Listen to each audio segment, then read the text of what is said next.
दोस्तों, एक माँ जब अस्पताल जाती है तो उसके मन में सिर्फ एक सपना होता है कि कुछ घंटों बाद वो अपने बच्चों को गोद में लेकर घर लौटेगी।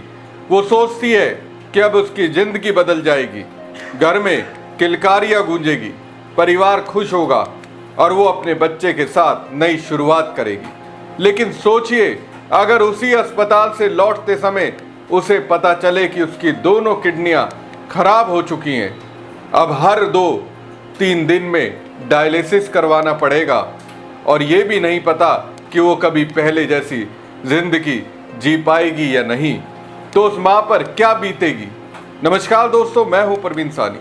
दोस्तों, राजस्थान के कोटा से सामने आई कहानी कुछ ऐसी है। ये कहानी 5 महिलाओं की है जो पिछले करीब 70 दिनों से अस्पताल और डायलिसिस मशीन के बीच जिंदगी काट रही हैं। इन महिलाओं ने अब एक ऐसा फैसला लिया है जिसने पूरे देश का ध्यान अपनी ओर खींच लिया है। उन्होंने कहा है, अगर सरकार हमारी किडनी ट्रांसप्लांट नहीं करा सकती तो हमें इच्छा मृत्यु की अनुमति दे दी जाए। ये कोई गुस्से में दिया गया बयान नहीं है, ये उन महिलाओं की आवाज है जो पिछले 2 महीने से ज्यादा समय से हर दूसरे-तीसरे दिन दर्द झेल रही हैं। सबसे बड़ी बात, ये महिलाएं कोई पुरानी किडनी की मरीज नहीं थी। ये अस्पताल अपने बच्चों को जन्म देने गई थी, लेकिन आज उनका सबसे बड़ा संघर्ष अपने बच्चे का भविष्य नहीं, अपनी खुद की जिंदगी बन गया है। अब पूरी कहानी शुरुआत से समझिए। मई 2026 का पहला सप्ताह था। 3 मई से 8 मई के बीच कई गर्भवती महिलाओं को प्रसव के लिए कोटा के न्यू मेडिकल कॉलेज अस्पताल और जेके लोन अस्पताल में भर्ती कराया गया। हर परिवार खुश था। कोई अस्पताल के बाहर मिठाई बांटने की तैयारी कर रहा था, कोई रिश्तेदारों को फोन कर रहा था, कोई घर में बच्चे के स्वागत की तैयारी कर रहा था। कुछ घंटे बाद बच्चों का जन्म भी हुआ। परिवारों ने राहत की सांस ली। उन्हें लगा कि अब माँ और बच्चा कुछ दिनों में घर लौट आएंगे। लेकिन इसके बाद जो हुआ उसने इन परिवारों की पूरी जिंदगी बदल दी। प्रसव के कुछ समय बाद कई महिलाओं की तबीयत तेजी से बिगड़ने लगी। तेज बुखार, उल्टियां, कमजोरी, शरीर में सूजन और फिर जांच के बाद पता चला कि कई महिलाओं की किडनियां गंभीर रूप से प्रभावित हो चुकी हैं। ये सुनते ही परिवारों के पैरों तले जमीन खिसक गई। जिस महिला को छुट्टी मिलने वाली थी उसे डायलिसिस मशीन से जोड़ दिया गया। पीड़ित परिवारों का आरोप है कि अस्पताल की कथित लापरवाही और कथित नकली दवाइयों की वजह से ये सब हुआ। ये गंभीर आरोप हैं। दूसरी तरफ अस्पताल प्रशासन इन आरोपों से इनकार करता है। उसका कहना है कि इलाज पूरी डॉक्टरी प्रक्रिया के अनुसार हुआ और अब भी मरीजों का इलाज प्रोटोकॉल के हिसाब से चल रहा है। यानी एक तरफ परिवार है जो कह रहा है कि उनकी बेटियां अस्पताल में ठीक ठाक गई थी और आज उनकी किडनियां खराब है। दूसरी तरफ अस्पताल है जो कह रहा है कि इलाज नियमों के अनुसार किया गया। लेकिन इन दोनों दावों के बीच सबसे ज्यादा दर्द उन महिलाओं का है जो रोज मशीनों के सहारे जी रही हैं। इस पूरे मामले में कुल 12 महिलाएं गंभीर रूप से बीमार हुई थी। इसमें से 5 महिलाओं की मौत हो चुकी है। 2 महिलाओं को इलाज के बाद छुट्टी मिल गई और 5 महिलाएं आज भी इलाज करा रही हैं। जरा सोचिए, जिन परिवारों में बच्चे की जन्म की खुशियां मननी थी, उन्हीं घरों में कुछ दिनों बाद अंतिम संस्कार हुए। एक तरफ नवजात बच्चे, दूसरी तरफ माँ की तस्वीर पर माला। ऐसी तस्वीर किसी भी समाज को झकझोर देने के लिए काफी है। अब बात उन 5 महिलाओं की जो अभी भी जिंदगी की लड़ाई लड़ रही हैं। रागिनी मीणा, आरती चौबदार, पिंकी एरवाल, सुशीला महावर और धन्नी सुमन। करीब 70 दिन से ज्यादा समय से इनकी दुनिया अस्पताल तक सीमित हो गई है। सुबह डॉक्टर, दोपहर जांच, शाम दवाइयाँ और तय तारीख पर डायलिसिस। अब इनके लिए कैलेंडर का कोई मतलब नहीं बचा। इनकी जिंदगी डायलिसिस की तारीखों के हिसाब से चल रही है। हर बार मशीन से जुड़ना, घंटों तक इलाज, फिर तेज बुखार, उल्टियां, चक्कर, कमजोरी और फिर अगली डायलिसिस का इंतजार। यानी दर्द खत्म होने से पहले अगला दर्द सामने खड़ा हो जाता है। धन्नी सुमन कहती हैं, मैं 4 मई को अस्पताल आई थी, आज 70 दिन से ज्यादा हो गए। अब डॉक्टर कहते हैं कि घर जाकर डायलिसिस करवा लो, लेकिन कोई ये नहीं बता रहा कि आखिर मेरी जिंदगी सामान्य कब होगी। जिला प्रशासन को ज्ञापन दिया, लेकिन कोई अधिकारी मिलने तक को नहीं आया। दोस्तों, जब किसी मरीज को ये महसूस होने लगे कि उसकी बात सुनने वाला भी कोई नहीं है, तो उसका मन टूटने लगता है। धन्नी कहती हैं, अगर ट्रांसप्लांट नहीं होगा तो अब चाहे जान चली जाए लेकिन डायलिसिस नहीं करवाएंगे। पिंकी की कहानी भी कम दर्दनाक नहीं है। उन्हें सप्ताह में 3 बार डायलिसिस करानी पड़ती है। डायलिसिस के बाद तेज बुखार आ जाता है, उल्टियाँ होती हैं, इतनी कमजोरी हो जाती है कि शरीर जवाब देने लगता है। उन्होंने बताया कि अब यूरिन भी नहीं हो रहा। कल्पना कीजिए, एक नई माँ जो अपने बच्चे को गोद में उठाना चाहती है, वो खुद बिस्तर से उठने की ताकत जुटा रही है। सुशीला कहती हैं, अब दर्द सहा नहीं जाता, सरकार हमारी किडनी ट्रांसप्लांट करवा दे। अगर ऐसा संभव नहीं है तो हमें इस तरह तड़पने के लिए मत छोड़िए। ये शब्द सुनने में जितने छोटे लगते हैं, उनके पीछे उतना ही बड़ा दर्द छिपा है। कोई भी इंसान बिना वजह मौत नहीं मांगता। मौत तभी मांगता है जब उसे लगता है कि उसकी जिंदगी सिर्फ दर्द बनकर रह गई। इन महिलाओं की सबसे बड़ी चिंता सिर्फ अपनी बीमारी नहीं है, उन्हें अपने बच्चों की चिंता है। एक महिला ने कहा, मेरा बच्चा पैदा होने के बाद से अस्पताल और रिश्तेदारों के भरोसे है, मैं उसे ठीक से गोद में भी नहीं ले पाई। एक माँ के लिए इससे बड़ा दुख शायद ही कोई हो। जिस बच्चे के लिए उसने 9 महीने तक तकलीफ सही, आज वही बच्चा उसके सामने है, लेकिन वो उसे सीने से नहीं लगा पा रही। सोचिए, उस बच्चे का क्या कसूर है? उसने तो इस दुनिया में अभी कदम ही रखा है। उसे क्या पता कि उसकी माँ हर तीसरे दिन मशीन से जुड़ती है।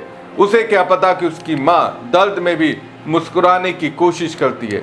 उसे क्या पता कि उसकी माँ हर रात यही सोचकर सोती है कि पता नहीं कल सुबह आँख खुलेगी या नहीं। यही वजह है कि इन परिवारों ने जिला प्रशासन के सामने गुहार लगाई है। उन्होंने कहा, हमारी बेटियां पिछले 70 दिनों से जिंदगी और मौत के बीच हैं। अगर उनका स्थायी इलाज संभव है तो जल्दी फैसला कीजिए, अगर नहीं तो कम से कम उन्हें इस दर्द से मुक्ति दीजिए। परिवार वालों ने प्रशासन को 48 घंटे का समय दिया है, लेकिन परिवार वालों का आरोप है कि कोई ठोस जवाब नहीं मिला। इसके बाद महिलाओं ने डायलिसिस बंद करने का फैसला किया। देखिए, जो 5 प्रसूताएं भर्ती हैं वो पूरी तरह से स्टेबल हैं। उनका डायलिसिस आवश्यकता अनुसार किया जा रहा है।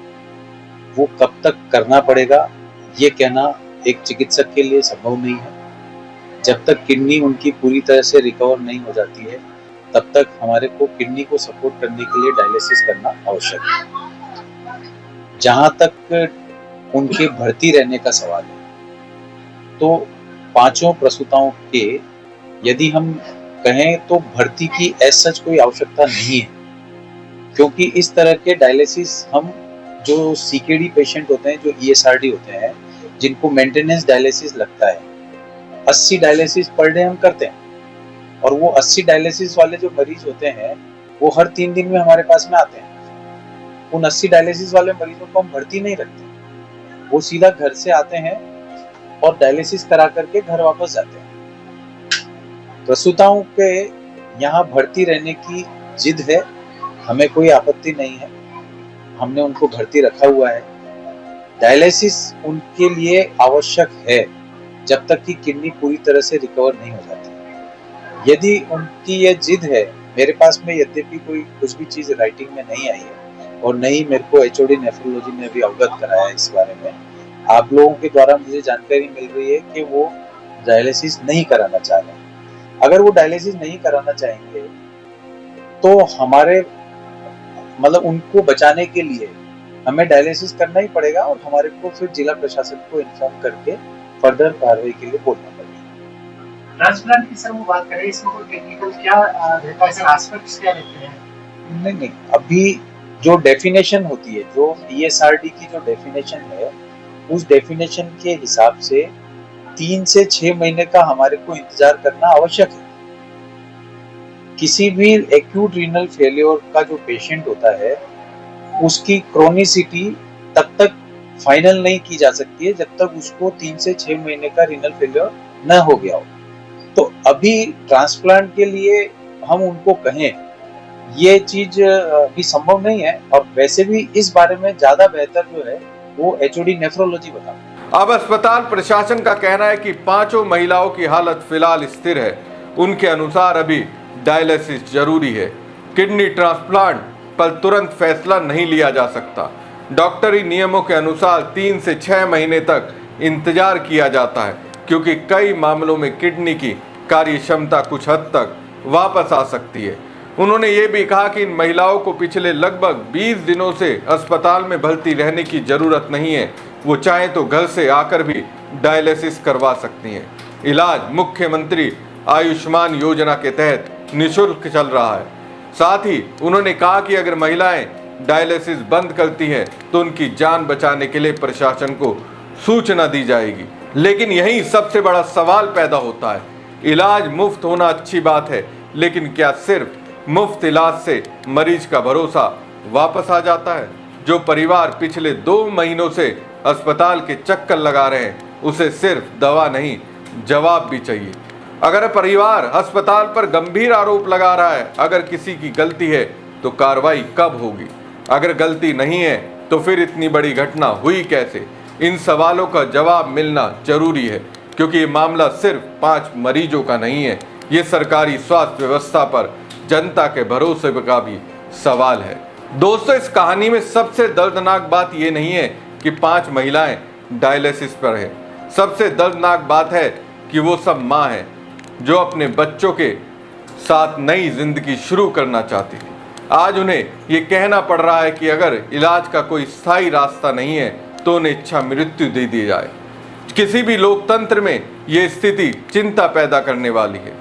सरकार का काम सिर्फ इलाज उपलब्ध कराना नहीं, बल्कि ऐसे मामले में पारदर्शिता, जवाबदेही और भरोसा भी देना होता है। कल आपने स्वास्थ्य मंत्री का बयान भी सुना होगा। जब इस पर सवाल पूछा गया तो स्वास्थ्य मंत्री क्या बोलते हैं ब्रेक के बाद? क्या मजाक है? एक स्वास्थ्य मंत्री जो माएँ अपनी इच्छा मृत्यु की आज मांग कर रही हैं, वो कल ऐसे मजाक कर रहा था इस पूरे प्रकरण पर। इस पूरे मामले में आरोपों की निष्पक्ष जांच होनी चाहिए, तथ्य सामने आने चाहिए, और अगर कहीं लापरवाही हुई है तो जिम्मेदारी तय होनी चाहिए, क्योंकि हर माँ को ये भरोसा होना चाहिए कि वो अस्पताल इलाज के लिए जाएगी तो सुरक्षित होकर अपने बच्चों के साथ घर भी लौटेगी। और अगर ये भरोसा कमजोर पड़ने लगे तो ये सिर्फ एक परिवार का नहीं, पूरे समाज की चिंता बन जाता है। हमारी खबर आपको कैसी लगी कमेंट बॉक्स में कमेंट करके जरूर बताएं। साथ ही पेज को लाइक और खबर को ज़्यादा से ज़्यादा शेयर कीजिएगा। धन्यवाद।